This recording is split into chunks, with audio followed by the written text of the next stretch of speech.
Hello students, am I audible?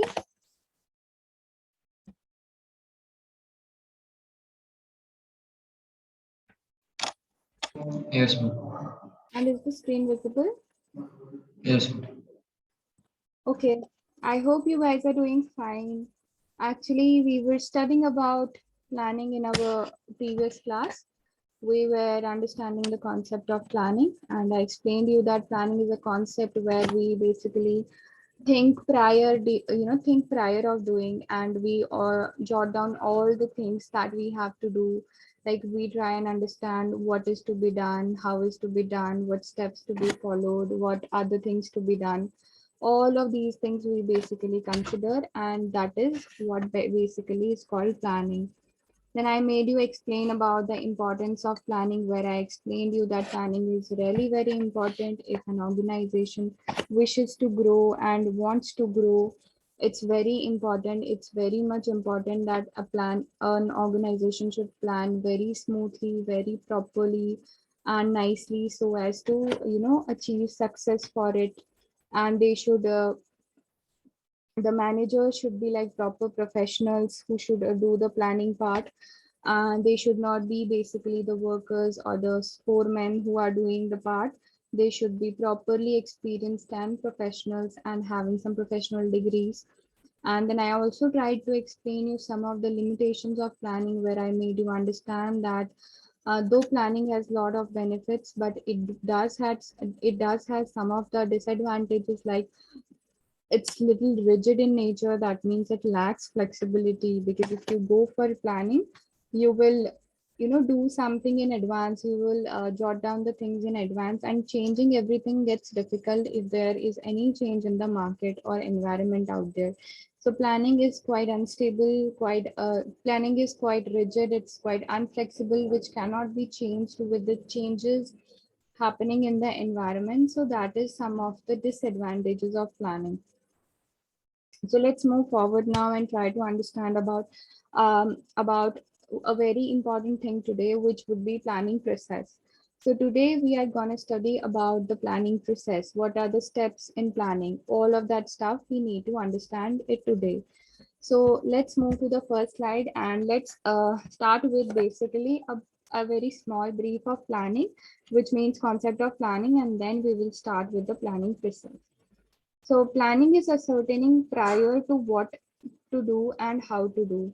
It is one of the primary managerial duties. Before doing something, the manager must form an opinion on how to work on a specific job. Hence, planning is firmly correlated with discovery and creativity. But the manager would first have to set goals. Planning is an essential step which managers at all levels take. It requires making decisions since it includes selecting a choice from alternative ways of performance. So planning is something which a manager does in prior before taking any step and taking any actual action. He basically performs some analysis. He basically brainstorms various ideas and tries to jot down various things in a way which it should be done before taking any actual action. So it is basically a very primary function which gives basically birth to all the other functions of management out there. So planning involves a lot of creativity that I explained you in the importance also. And planning is very essential in nature. If planning is not done right, planning is not done properly, or if planning is ignored at all, it will lead to much of the consequences in a very negative manner. So planning is very important in terms of all the aspects when it comes to management or the process of management. So the brief about planning is clear. I just hope that the concept of planning and the meaning of planning is clear with everybody. And now we will move forward with the steps of planning. Just before moving forward, give me a clear thumbs up or clear confirmation that everything, the meaning, importance, and limitations are very much clear in the clear about the planning so as to move forward with the process.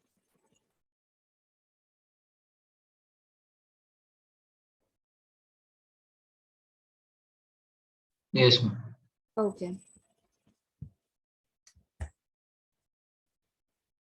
Let's move further and try to understand about the planning process. So we have understood the meaning of planning. Now we will try to understand about planning process and various steps of planning process. So let's start with the planning process. So planning has series of steps and number of steps are there, and we have to understand them one by one, and we will try to make a deep understanding about each and every step very deeply and very keenly. Now let's understand what this particular slide is saying. As planning is an activity, there are certain reasonable measures for every manager to follow. The first step in the planning process or in any planning process is setting objectives, which is the first and the primary step of planning process. So it states that this is a primary step in the process of planning which specifies the objective of an organization, that is what an organization wants to achieve. So if you guys are not clear about what objective is basically a small goal which everybody sets for themselves. We as human also set objectives for ourselves in life, be it a small objective, a short-term objective, long-term objective, or also we have objectives in life. We definitely do have objectives in life. Everybody of us have this, and same goes with the organizations as well. The companies, the organizations do also have objectives, some short-term objectives, some long-term objectives, the prime objectives, secondary objectives. Every organization has. Now, these are basically the small goals which a company or a human being wishes to achieve. So, for example, if you wish to be a doctor, so the doctor is basically a goal for you in life, an objective for you in life that you want to achieve. So that is called goal. That is called objective. Objective in life is very important because if objective is not there, you will lack directions. Same goes with the same goes when it comes to a management or a company or a firm. Without objective, a company, a firm, management is of no use. A company, if has no objective, does not know which direction to go to, what to do, what not to do, and all of that stuff. It's very important for a company to first have clear objectives so as to only then they can move forward with any other step. So I hope the meaning of objective is clear, and just keep this thing in mind that having objective is not only important for we as human beings, it's equally important for the organizations or the companies. So the planning process begins with setting objectives. So as I mentioned that the very first stage of planning process is first you set down the objectives for the organization.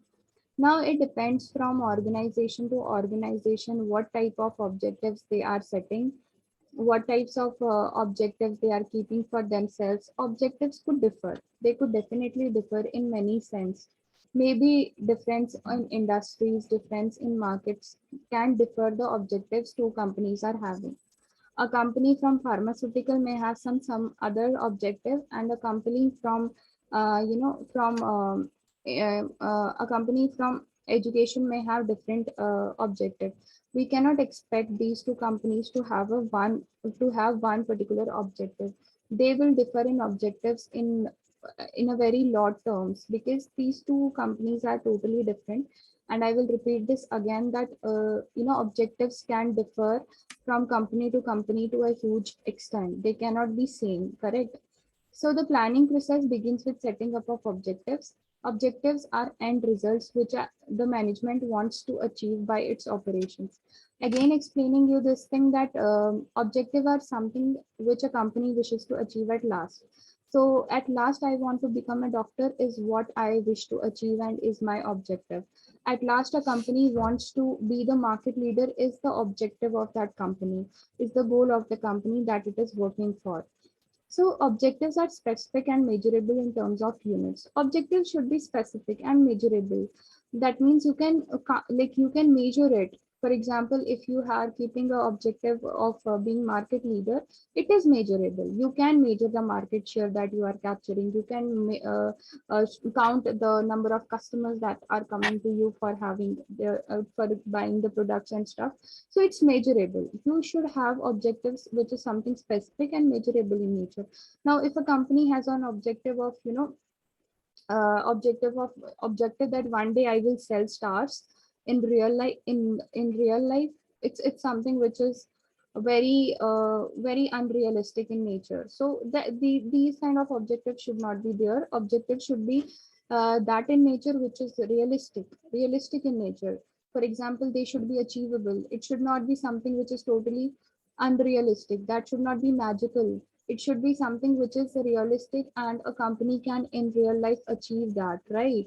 So it's very important to have specific measurable objectives for the organizations. And it states that objectives are set for the organization as whole for all departments, and then departments set their own objectives within the framework of organizational objectives. Now, if I have said you that organization has an objective, so it does not mean that every department of that organization would follow that particular same objective. There is a probability that every department has their own set of objectives, every sub department have their own set of objectives, and everybody are working for it, right? So it is not compulsory that if an organization, xyz organization, has some objective, all the departments under this xyz organization are working for that objective. These sub departments under xyz organization can have their own set of objectives, correct? Own set of goals, own set of, short term and long term goals. They can have everything of their own terms. It's not that they blindly follow the overall organization of the objective. HR department would have objectives related to HR. Marketing department may have objectives related to marketing, and finance would have related to finance, and so on and so forth. So objectives are not something very rigid in nature. It should be something that is achievable, that is, that is realistic, that is specific, measurable, and it differs from company to company, and departments, sub-departments, different departments can have their own set of objectives. So this is what the first step looks like. And if we try to explain this with an and try to explain and understand this with the help of example. So a mobile phone company sets the objective to sell 2 lakh units next year, which is double the current sales. So it's a very small objective. It is, you can consider this as a short-term objective, because it is not something which an organization would wish for in a very long term, because it is something which a company wishes at least to be achieved in the next year. So it is short-term objective.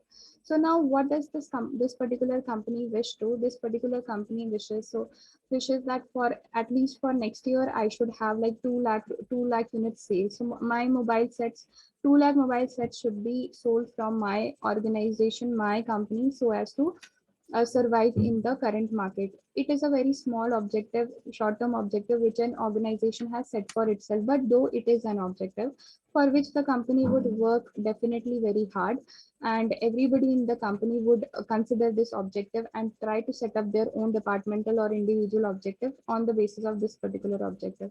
It's an example of very short-term objective. Do not consider this as the company's very long-term objective. This is something which a company wishes for the next 2 years, next 1 year, next 4 years. But it cannot be considered what a company really wishes to achieve in a very long term. The end goal should not be considered this. So I hope the very first point is clear to all of you guys. Yes, ma'am.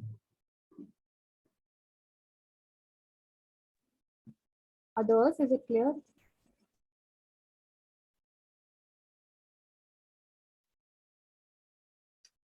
Others, it is clear. Yes, ma'am. Okay. So let's move forward to now the next very step. So the first step, which states that setting up of the objectives, is the first very basic point and the basic step that that needs to be done when it comes to the steps of planning. The next step which is the second step, is developing planning premises. It's the next step in the step in the planning process, which states that developing planning premises. So now what does this explain and what does it state? Now let's try and understand this very briefly and clearly. So it states that planning is essentially focused on the future, and there are certain events which are expected to affect the policy formation. Such events are external in nature and affect the planning adversely if ignored. Their understanding and fair assessment are necessary for effective planning. Such events are assumptions on the basis of which plans are drawn and are known as planning premises. Okay, so planning is basically something which is related to future. Planning is not something which is something you do currently. Planning is always done by taking into consideration things about future. You basically plan about future. You are doing something which is to be done in future, right? So you cannot do planning just as it is. Like for example, if you wish to uh, wish to do something in future, you have to first understand what needs to be done. Only then you can plan about it, right? You cannot plan about anything without any sense. So it states that basically this means that developing you have to first take into consideration about the environment, about what you wish to achieve. Only then you can plan about things. You have to consider all the factors that are prevailing in the market at the current time. So you have to see not even the current time, you have to also uh, introspect about what is going to happen in the near future. For example, if you are planning about something which is to be done after 2 months, you have to take into consideration everything, current things that could happen after a month, things that happen after 2 months. Everything you have to take into consideration. Only then you have to basically make plans. It's not something you just took out a pen and a paper and you have started planning out things. It does not work like that. It works as if you have to basically understand everything about the current market, the trends that will be happening in the market after 1 month, the trends that will be happening in the market after 2 months, at the current time which you will be doing the action of which you are planning today, at that time what will be the trends in the market. So everything should be taken into consideration before making plans. So the analysis of all these things is the very next step of the planning process. First, the objectives are set. Now you are understood about what are the objectives that I wish to achieve, that a company wishes to achieve. It's very important to basically now make the analysis of current market, make the assumptions of what is happening, what is going to happen in the future, do all those analysis, and only then you will come up at a point where you can basically achieve something that you wished for. It's not, you just never take into consideration that planning is done without assessing anything. Planning is only done after you analyze thing, assess thing, think about future, think about assumptions, think about forecasts. Only then planning is done. No point is there where you can do planning without assessment. You have to take into consideration the political factors, the legal factors, the environmental factors, the factors, technological factors, and all these factors that you have to take into consideration before starting planning. So you have to take into consideration of all of these. You have to see the changes that are happening in all these factors so as to make a good plan, correct? So if we talk about the example of this particular point, it states that the mobile phone company has set the objective of 2 lakhs unit sale on the basis of forecast done on the premises of favorable governmental policies towards digitalization of transactions. So the objective that was set was of 2 lakh sales per year, the next year. So how come they have set this objective?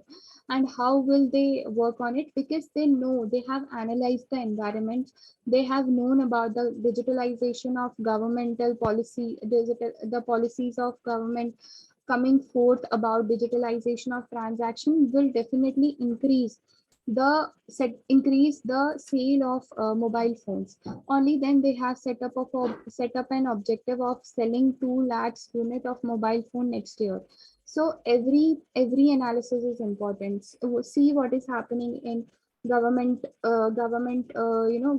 thing. See what is happening in technological things. See what is happening in environmental things. See what is happening in cultural things. All of this should be taken into consideration very properly, then form your objectives and then start making plans. So properly you have to analyze all these things so as to make good objectives and a good plan. Correct?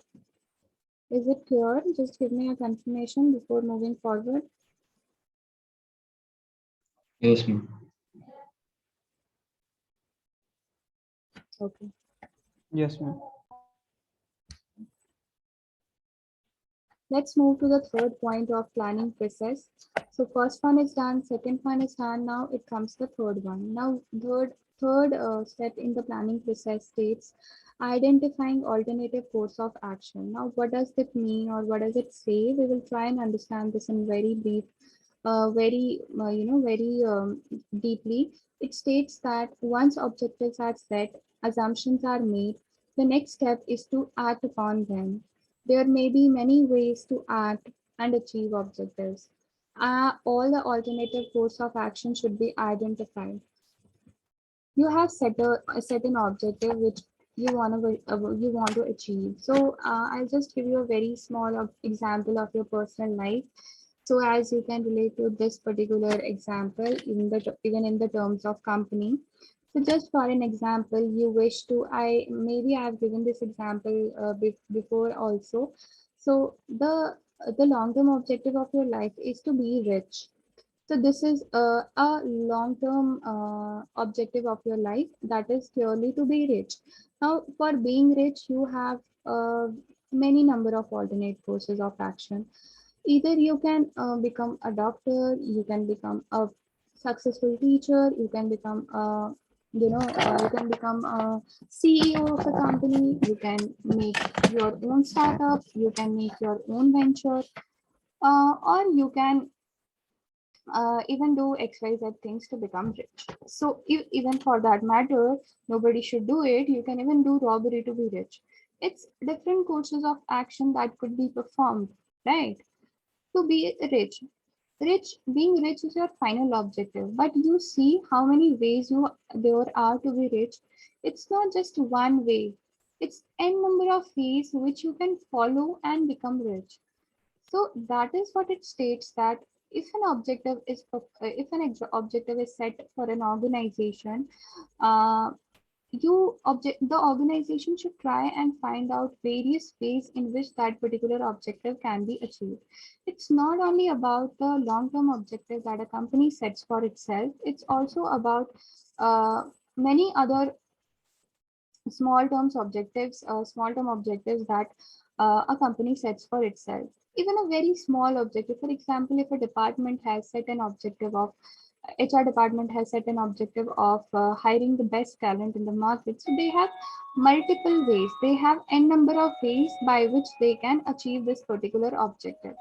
They can they can go for LinkedIn, they can go for Naukri, they can go for n number of portals related to the jobs, or they can go for campus selections, they can go for walk-in interviews. How many ways are there just to achieve this particular objective of hiring the best talent?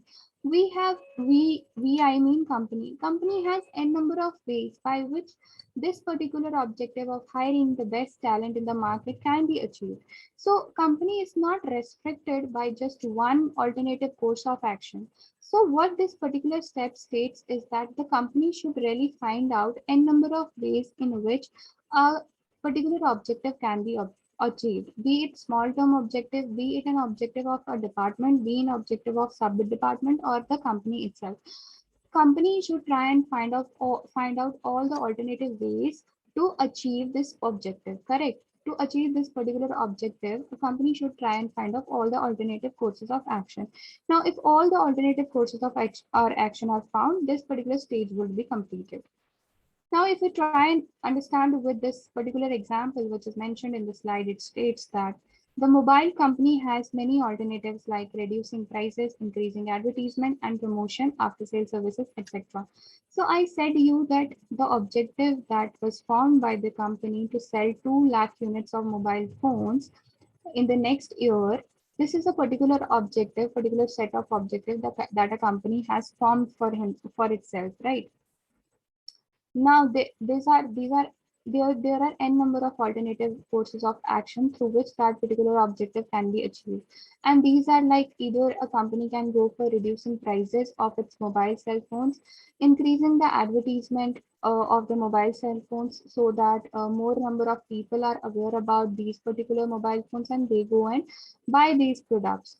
Next is they can do excessive promotion. By promotion, they can do if they can go for like they can go for like even discounts, they can go for coupons, they can go for cashbacks, they can go for television advertisement, they can go for personal sales and then advertisement or telephonic sales, email sales, email advertisement, they can go for n number of internet advertisement, they can go for n number of things to just to achieve this particular objective. After sales services, they can also increase after sales services. If they increase the after sales services, many people get attracted toward this and buy the product. So to increase the number of sales of a particular mobile phone, a company can adopt many alternative ways. And this the company has to find out. Company has to jot down all the alternative ways in which a company can basically achieve this particular objective.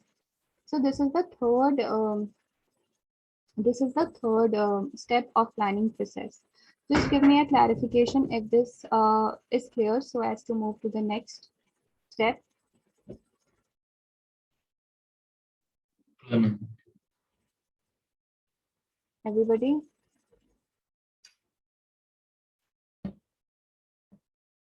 Yes, ma'am. Now we are done with identifying various alternative courses of action.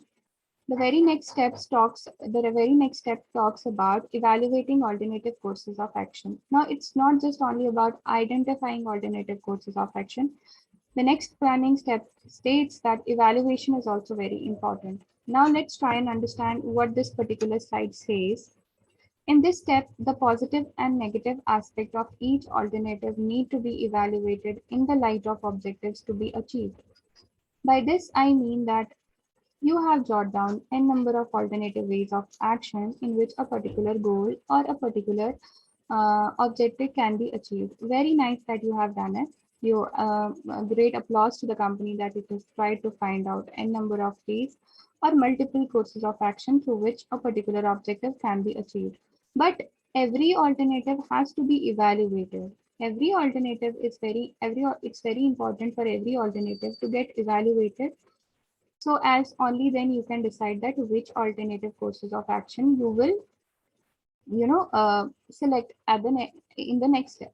So in this particular step, it's not about selection, it's about evaluation. Basically what you have to do, you have to take up all the alternatives one by one. So for example, first of all, you will take up the alternative number one, see the good points, see the bad points, see number of good points this particular alternative is having. Maybe it's having like 3 good points.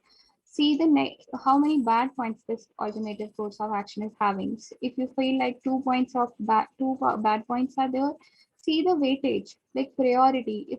If these 2 bad points are really very much heavy for you or can have very drastic negative impacts on you, so better go for some other alternative course of action.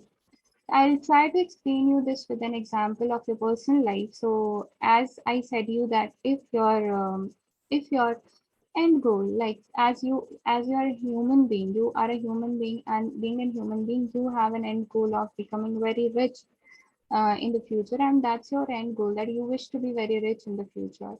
You have a number of ways to become rich. Yeah, right. You can either go with like becoming a successful doctor, successful teacher, great businessman, or I said you can even do robbery, though it's not to be done at all, guys. So for to become rich, now I'll explain you, say for example, this robbery thing. We know that it's a very instant thing that will give us result very much instantly, that it's just a matter of like seconds. If you rob somebody, like you will have good amount of money with you without even doing much hard work, without even studying hard or going for jobs and stuff. You can get rich very quickly, very frequently. But do you feel that is it worthy enough? You are seeing the good points of robbery. You are seeing that instant results are there. You will get instant results. You'll get rich very instantly. But do you see the negative impacts of robbery? If you rob somebody and you get caught by police, you can have a number of penalties. You can go to the jail for like years and years. Maybe you will have a lifetime, you will have your entire lifetime spent in jail. So do you feel that is it worthy enough to go for robbery as an action to become rich? I feel it's not, definitely not, and nobody should try this. It's not an option, guys, because you see the weightage of negative points over the positive point. The negative point can really ruin your life. You will see your life being ruined if you go for the robbery thing. Though you will get instant gratification, you will get instant results, but that's not worthy enough. In spite of, if you see that if becoming a doctor is another alternative course of action. So first one, you'll see the positive points. You will have a lot of money, you will have a lot of respect. People will like really respect you a lot. You will have a great aura. And if you see the negative points, it's just that you have to do a lot of hard work. So if I talk about the priority, the weightage of positive points are very much higher in comparison to the negative points. So the positive points weightage is very higher, and this alternative course of action would definitely suit you, in spite of going for the other robbing one alternative course of action. So in this particular step, you basically sit and jot down all the positives and the negative courses of action, negative aspects about different alternate course of actions, right? Every alternative is evaluated in terms of lower cost, lower risk, and high returns within the planning premises and within the availability of capital. So when it comes to company, when it comes to firms, businesses, management, so they try and evaluate everything in terms of cost, risk, and returns. So cost is something they have to take into consideration, definitely, because in businesses everything is related to cost. They have they have to see the risks. Sorry something which has lower risk, a company will prefer going with it, because why a company should indulge itself into a lot of risks. Something which has lower risk, a company will go with it. Something which has lower cost, a company will go with it. Something which has higher returns, a company will go with it. So cost, risk, and return are something which a company should really consider, and while evaluating various alternative course of action. So within the planning premises and within the availability of capital. So it's not about real life, guys. If it would have been about real life, you must have various factors against which you could evaluate the alternate course of actions. But if we come to the company part, so the factors that should be considered are generally the cost, the risk, and the returns, on which you generally try to evaluate various alternative course of action. So that is the meaning of evaluating alternative course of actions. So now let's study about the example that is mentioned here, and it states that the mobile company will evaluate all the alternatives and check its pros and cons. So the alternatives that mobile company was having, reducing prices, increasing advertisement, promotion, after sales services. So these four are the various alternative course of action that a company was having with itself to achieve that particular objective. So they will try and evaluate all these courses of action in the next step, and they will try and see the negative points, the positive points, uh, try and giving the weightages to negative and positive points, so as to they can arise to a result in the next step which will come after that. So those were basically the various steps that a company could follow, and in this particular step they will basically evaluate all those. all those different courses of action to achieve the one objective, which was the objective of having 2 lakh sales in the next year. So this one is clear, guys. Is this point very much clear to you? Yes, ma'am. So the next is selecting one best alternative. Now selecting one best alternative what it states is, it's the fifth point of planning process, and it states that the best plan, which is most profitable plan and with minimum negative effects, is adopted and implemented. In such case, the manager's experience and judgment play an important role in selecting the best alternative. Now the objective is set, the premises are checked, various alternatives are tried to find out. Now what will you do? You have evaluated various alternatives. So very next step would be definitely this, that you will select some alternative, right? Everything has been done, but what important is now that you have to at least select some alternative, only then you can move forward, right?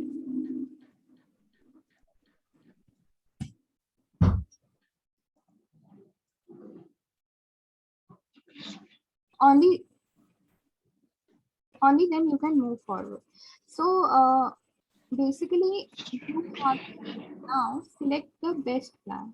Now if I talk about the best plan would be which will give you minimum negative effects and maximum positive, which will have minimum risk, minimum loss, and great revenue, great returns. That would be definitely the best alternative, guys, which a company can adopt.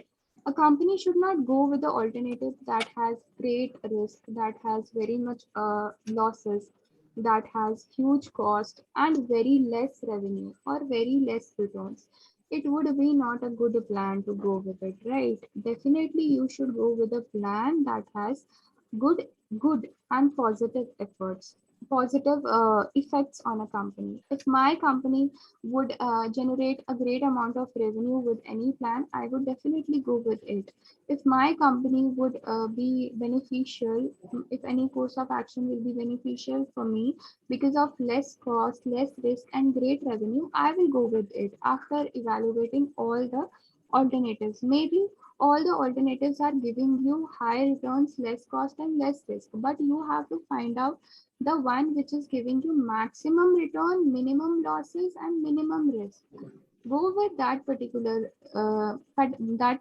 alternative, and every company will go with that particular alternative. Now, if we talk about that, here the role of manager is very must. The manager roles plays a very crucial part here, because it's the manager's judgment with because of which he is taking up one particular alternative. It's only because of manager. If manager's judgment plays a very crucial role here, if the management is skilled enough, experienced enough, and he is a professional, he will definitely try and figure out the best alternative course of action. But if the manager is not skilled enough, neither he has much amount of experience nor he is professional, maybe he must have a wrong judgment, and that will definitely ruin the company in the long run. So management's judgment has a very great amount of weightage when it comes to selecting any alternative, right? So it's very important, guys. If I take an example here, it's that mobile phone company selects more TV advertisement and online marketing with great after sales services. Now the mobile company had alternative courses of action, but what they did was they went for online marketing, they went for sale, they went for promotion basically, and they all with a pinch of after sales services, correct? So they went with advertisement and after sales services, because they found out that these are the some courses of action which are providing us maximum returns, maximum revenues, less losses, less cost, and very less amount of risk. Because advertisement definitely would not risk the company, right? Neither would after sales services risk. However, cost would be incurred, but as comparing with the other cost, it is the minimum where we can incur very minimum costs, right? and it would have great amount of effect, and we will have a great amount of returns out of it. So this is the best alternative course of action that the mobile company went with. So this is how selecting best alternative course of action works. Is this step clear, guys? Yes, ma'am. Yes, ma'am.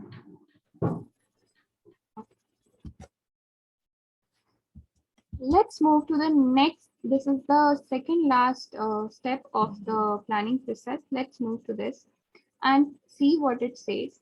Now, this particular step states that implementing the plan. Now, what does implementing the plan mean? This is the step where other managerial function comes into picture. This step is concerned with doing what is required. In this step, managers communicate the plan to the employees and employees clearly to help convert the plans into action. So guys, this is where basically the actual thing happens. The actual action happens. Till now, everything was imaginatory, unrealistic, on paper or on drafts and stuff. But now, what is happening? Everything which you had planned was on papers, was on just fingers, was in your mind, is now something which is happening. So here, basically, you let happen things. Everything that you had planned, everything that you had analyzed and assumed about various things. Now it's the time to implement the courses of action. The action that you selected, here it is the time to just implement it. If you want to become a doctor, here it's the time to study hard, crack exams, crack the job, and become a doctor. It's the time when you are studying hard, doing a lot of hard work, cracking jobs, cracking exams. So the time, this phase is basically implementing the plan. So everything that you had planned before, here you are using that things and doing the action. In this step, if we talk about the companies and the corporations, in this particular step, managers basically try and communicate the plan to everybody, because if employees are not aware about the plans, how will they do it, right? How will they perform? It's very important that employees should be clearly aware and well versed with what are the different plans and what are the plans all about. If they only when they are well aware about what are the different plans all about, they will do the things as per required. But if they are not aware about what is to be done, it's not possible for them, guys, that they can perform the steps. It's very important to let the employees know what is to be performed, only then they can put everything into action. This step involves allocating the resources, organizing for labor, and purchase of machinery. This step has also a great essence, because here you allocate different resources to different departments in your company. You allocate the funds in different departments in your company, and you organize the things. So because it's the action part that is being done, it's the action part that is being done. You organize things, you tell your employees, you give them finances, you give them resources. All of these stuff is done, and then it's very easy for the people to perform, your employees to perform. Correct? It's this stage. It's this stage. In this stage, this happens basically. If we talk about the example as concerned with this particular example series that are going on, it states that mobile phone company hires salesman on a large scale, creates TV advertisements, starts online marketing activities, and sets up service workstation. So what are all these? They have planned that they will do, and they will invest a lot of money in advertisement.